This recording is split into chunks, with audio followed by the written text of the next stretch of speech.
ಇನ್ನು ಮೇಷರಾಶಿಯವರಿಗೆ ಗ್ರಹಗಳ ಸ್ಥಿತಿಯನ್ನು ನೋಡೋದಾಯಿತು ಅಂತ ಹೇಳಿದ್ರೆ, ನಿಮ್ಮ ರಾಶಿಯಿಂದ 3ನೇ ಮನೆಯಲ್ಲಿ ಕುಜನು, 4ನೇ ಮನೆಯಲ್ಲಿ ರವಿ ಬುಧ ಗುರು ಮತ್ತು 5ನೇ ಮನೆಯಲ್ಲಿ ಕೇತು, 6ನೇ ಮನೆಯಲ್ಲಿ ನೀಚ ಶುಕ್ರ, 11ನೇ ಮನೆಯಲ್ಲಿ ರಾಹು ಮತ್ತು 12ನೇ ಮನೆಯಲ್ಲಿ ಶನಿ ಇರುವಂಥದ್ದು.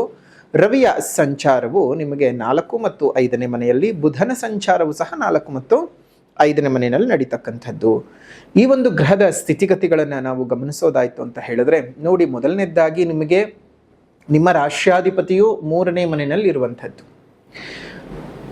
ನಿಮ್ಮ ದೇಹಾಧಿಪತಿ ಮತ್ತು ಅಷ್ಟಮಾಧಿಪತಿ ಆತ್ಮಾಧಿಪತಿ ಆಗಿರ್ತಕ್ಕಂತಹ ಕುಜನು 3ನೇ ಮನೆಯಲ್ಲಿ ಇರೋದ್ರಿಂದ ದೇಹಕ್ಕೆ ಬಹಳ ಆಯಾಸಗಳು ಉಂಟಾಗ್ತಕ್ಕದು. ಕೆಲಸ ಕಾರ್ಯಗಳು ನಿಧಾನವಾಗುತ್ತೆ, ನಿಮಗೆ ಗೊಂದಲಗಳು ಜಾಸ್ತಿ ಕ್ರಿಯೇಟ್ ಆಗ್ತಾ ಹೋಗುತ್ತೆ. ಏನೋ ಯೋಚನೆ ಮಾಡ್ತೀರಿ, ಅದು ಬೇರೆ ಇನ್ನೊಂದು ಯಾವುದೋ ರೀತಿಯಲ್ಲಿ ನಡೀತಾ ಹೋಗುತ್ತೆ ಮತ್ತು ಅಂದ್ಕೊಂಡಿರ್ತಕ್ಕಂತಹ ಕೆಲಸ ಕಾರ್ಯಗಳು ಸರಿಯಾಗಿ ಸಾಗೋದಿಲ್ಲ. ಮಾನಸಿಕವಾದಂತಹ ವ್ಯತ್ಯಯಗಳು ಉಂಟಾಗ್ತಾ ಹೋಗುತ್ತೆ. ಇನ್ನು ನಿಮ್ಮ ಧನಾಧಿಪತಿ ಮತ್ತು ಸಪ್ತಮಾಧಿಪತಿಯು ಶುಕ್ರನು ನೀಚನಾಗಿದ್ದಾನೆ, ಅದರಲ್ಲೂ 6ನೇ ಮನೆಯಲ್ಲಿ ನೀಚನಾಗಿರೋದ್ರಿಂದ ಮೊದಲೇ ನಿಮ್ಮ ರಾಶಿಗೂ ಆ ಒಂದು ಗ್ರಹಕ್ಕೂ ಅಂತಹ ಒಳ್ಳೆಯ ಸಂಬಂಧ ಏನಿಲ್ಲ. ಅವನು ನೀಚ ಬೇರೆ ಆಗಿರೋದ್ರಿಂದ ಇನ್ನಷ್ಟು ನಿಮಗೆ ಹಣಕಾಸಿನ ತೊಂದರೆಗಳಾಗುವಂಥದ್ದು, ಏರುಪೇರುಗಳು ಉಂಟಾಗುವಂಥದ್ದು, ಸಾಲಗಾರರಿಂದ ಹಿಂಸೆಗಳು ಆಗುವಂಥದ್ದು, ಒಂದಷ್ಟು ಮನೆ ನಡೆಸೋದಕ್ಕೇನೆ ಕಷ್ಟ ಆಗ್ತಕ್ಕಂಥದ್ದು, ಉದ್ಯೋಗದಲ್ಲಿ ಏರಿಳಿತಗಳು ಕಾಣತಕ್ಕಂಥದ್ದು, ಈ ರೀತಿಯಾಗಿ ಆಗತ್ತೆ. ತುಂಬಾ ಜಾಗೃತಿಯಾಗಿರ್ಬೇಕು ಹಣಕಾಸಿನ ವಿಚಾರದಲ್ಲಂತೂ.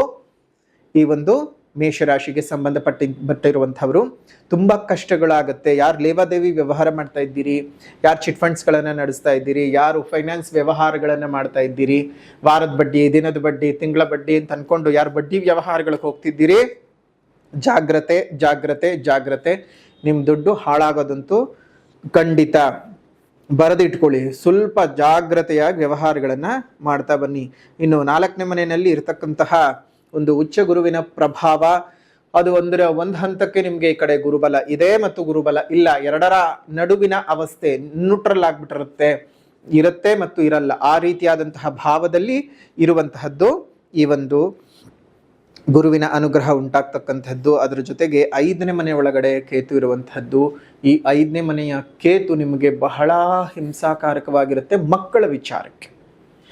ನಿಮ್ಮ ಮಕ್ಕಳ ವಿಚಾರಗಳಲ್ಲಿ ತುಂಬಾ ಹಿಂಸೆಗಳನ್ನ, ಅವರಿಗೆ ಆರೋಗ್ಯದ ಸಮಸ್ಯೆಗಳು ಉಂಟಾಗಬಹುದು ಅಥವಾ ಅವ್ರಿಗೆ ಬೇರೆ ಬೇರೆ ಇನ್ಯಾವುದೇ ರೀತಿಯಾದಂತಹ ಸಮಸ್ಯೆಗಳು ಉಂಟಾಗಬಹುದು, ಆ ಥರ ಆಗ್ತಾ ಇರುತ್ತೆ. ಜೊತೆಗೆ 6ನೇ ಮನೆ ಮೇಲೆ ಕುಜನ ದೃಷ್ಟಿ ಬಿದ್ದಿರೋದ್ರಿಂದ ವಿಪರೀತವಾದಂತಹ ಅನಾರೋಗ್ಯಗಳು ನಿಮಗೆ ಜಾಸ್ತಿ ಆಗ್ತಾ ಇರುತ್ತೆ. ಇಲ್ಲಿ ಶುಕ್ರ ಮತ್ತು ಕುಜನ ಸಂಬಂಧ ಬಂದಿರೋದ್ರಿಂದ ಗುಹ್ಯ ರೋಗಗಳು, ಗುಪ್ತಾಂಗಕ್ಕೆ ಸಂಬಂಧಪಟ್ಟಂತಹ ಕಾಯಿಲೆಗಳು ಮತ್ತು ಚರ್ಮವ್ಯಾಧಿಗಳು ಅಧಿಕವಾಗ್ತಕ್ಕಂಥದ್ದು ಈ ರೀತಿಯಾಗಿ ಆಗತ್ತೆ. ಬುಧನು ಕೇತುವಿನ ಜೊತೆಗೆ ಸೇರ್ತಾನೆ 5ನೇ ಮನೆಗೆ.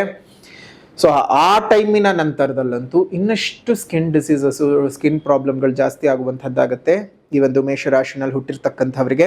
ಅದ್ರ ಜೊತೆಗೆ 11ನೇ ಮನೆಯಲ್ಲಿ ಇರ್ತಕ್ಕಂತಹ ರಾಹು ದುಡ್ಡನ್ನು ಒಳಗೆ ಹೇಗೆ ಕರ್ಕೊಂಡು ಬರುತ್ತೋ ಅದೇ ರೀತಿಯಾಗಿ ಕಳ್ಕೊಳ್ಳೋಕ್ಕೂ ಅಷ್ಟೇ ಅವಕಾಶಗಳನ್ನು ಮಾಡಿಕೊಳ್ಳುತ್ತೆ. 12ನೇ ಮನೆಯ ಶನಿಯು ನಿಮಗೆ ತುಂಬ ಒಂದು ರೀತಿಯಾಗಿ ಪೀಡಾಕಾರಕವಾಗಿ ಕಾಡೋದಕ್ಕೆ ಶುರುವಾಗಿರುತ್ತೆ. 7.5 ಶನಿ ನಡೀತಾ ಇದೆ.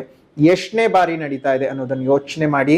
ಮೊದಲನೇ ಬಾರಿ ನಡೀತಾ ಇದೆಯಾ, 2ನೇ ಬಾರಿ ನಡೀತಾ ಇದೆಯಾ, 3ನೇ ಬಾರಿ ನಡೀತಾ ಇದೆಯಾ ಅನ್ನೋದನ್ನ ಗಮನದಲ್ಲಿ ಇಟ್ಕೊಂಡು ನೀವೇನು ಮಾಡಬೇಕು, ಒಳ್ಳೆ ರೀತಿಯಲ್ಲಿ ನೀವು ಉತ್ತಮವಾಗಿರ್ತಕ್ಕಂತಹ ಪರಿಹಾರಗಳನ್ನು ನೀವು ಮಾಡ್ಕೊಳ್ಳಿ. ವ್ಯಾಪಾರ ವ್ಯವಹಾರ ಉದ್ಯೋಗಗಳು ಅನೇಕ ಅಡೆತಡೆಗಳಲ್ಲೇ ಸಾಗುವಂಥದ್ದು ಜಾಸ್ತಿ ಆಗುತ್ತೆ. ಲಾಭಗಳು ತುಂಬ ಕಡಿಮೆ ಆಗ್ತಕ್ಕಂಥದ್ದು, ವಿನಾಕಾರಣ ದುಂದು ವೆಚ್ಚಗಳು ಜಾಸ್ತಿ ಆಗುವಂಥದ್ದು, ಅನಾವಶ್ಯಕ ಮಾತಿನ ವಿಚಾರಗಳಲ್ಲಿ ಸಮಸ್ಯೆಗಳನ್ನು ನೋಡ್ತಕ್ಕಂಥದ್ದು, ಇಲ್ಲ ಸಲ್ಲದ ಅಪವಾದಗಳು ನಿಮಗೆ ಬರ್ತಕ್ಕಂಥದ್ದು, ಮನೆಯಲ್ಲಿ ಹೆಂಡತಿ ಮಕ್ಕಳೊಟ್ಟಿಗೆ ತುಂಬ ಕಷ್ಟಮಯವಾದಂತಹ ಸಮಯವನ್ನು ಕಳೀತಕ್ಕಂಥದ್ದು ಆಗುತ್ತೆ.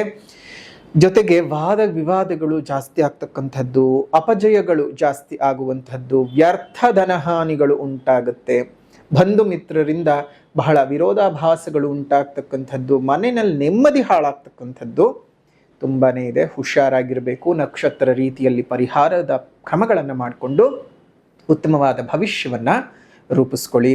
ಇನ್ನು ಮೊದಲನೇದಾಗಿ ಪರಿಹಾರವನ್ನು ನೋಡೋದಾಯಿತು ಅಂದರೆ ಸಾಮಾಜಿಕ ಪರಿಹಾರ, ಪ್ರಕೃತಿಯನ್ನು ಉಳಿಸಿ, ಪ್ರಕೃತಿಯನ್ನು ಬೆಳೆಸಿ, ಇನ್ನಿತರ ಜೀವ ಜಂತುಗಳಿಗೆ ಒಂದಿಷ್ಟು ಆಸರೆಯಾಗಿರಿ. ಮುಂದಿನ ಪೀಳಿಗೆಯ ಉಸಿರು ಚೆನ್ನಾಗಿರ್ಬೇಕಂದ್ರೆ ಹಿಂದೆ ಹಸಿರನ್ನು ಉಳಿಸ್ಕೊಳ್ಬೇಕು.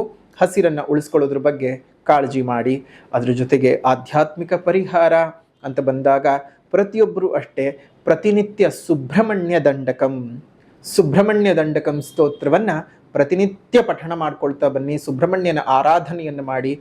ನಿಮ್ಮ ರಾಶ್ಯಾಧಿಪತಿಯು ಕುಜ, ಸರ್ಪಗಳ ದೋಷಗಳಿಂದ, ಸರ್ಪದಿಂದ ಏನಾದರೂ ಆಗುವಂತಹ ಅವಘಡಗಳಿಂದ ನಿಗ್ರಹವಾಗಬೇಕು ಅಂತಂದರೆ ಅದಕ್ಕೆ ನಾವು ನೇರವಾಗಿ ಸುಬ್ರಹ್ಮಣ್ಯ ದೇವರನ್ನು ಪೂಜೆ ಮಾಡಬೇಕಾಗ್ತದೆ.